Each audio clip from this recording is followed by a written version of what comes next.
আশ্রমের দিকে।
মহামণি মানব ঋষি, তুমি তো ঋষির শ্রেষ্ঠ মহাঋষি, তুমি তোমার স্ত্রীকে এইভাবে চুলের মুঠি ধরে আছড়ে আছড়ে ফেলছেন কেন?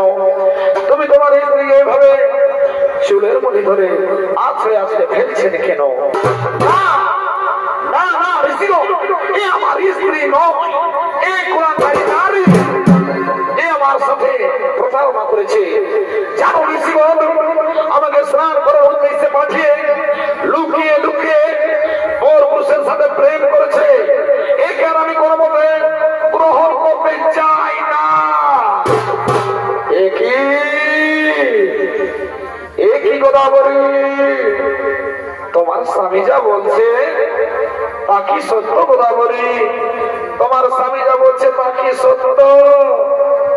হে ঋষিগণ, হে ঋষিগণ, তা সত্য ঋষিগণ। কিন্তু জানো ঋষিগণ, আমি নিজ জ্ঞানে এই কুকর্ম কাজ করিনি ঋষিগণ, আমি নিজ জ্ঞানে কুকর্ম কাজ করিনি।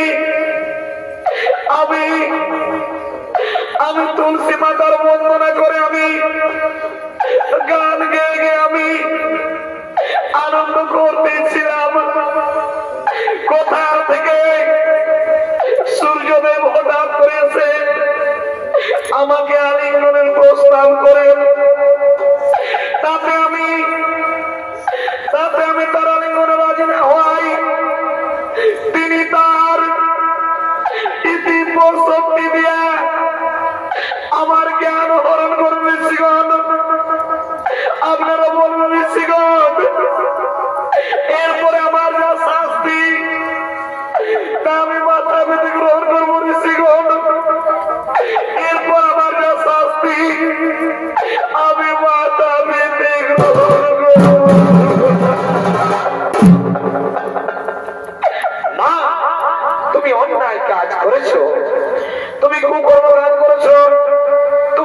স্ত্রী পবিত্র বন্ধনকে আজ অপবিত্র করেছ, তাই তোমাকে আমাদের সমাজ থেকে বঞ্চিত করা হবে, আমাদের রাজ্য ছেড়ে তোমাকে চিরদিনের মতো চলে যেতে হবে।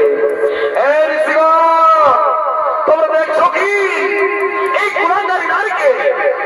কুলাঙ্গারী নারীকে চাবুক মারতে মারতে আশ্রম থেকে না স্বামী, তুমি এত বড় আমায় সাজা দিও না স্বামী, আমায় তাড়িয়ে দিও না স্বামী, কে আমায় আশ্রয় দেবে?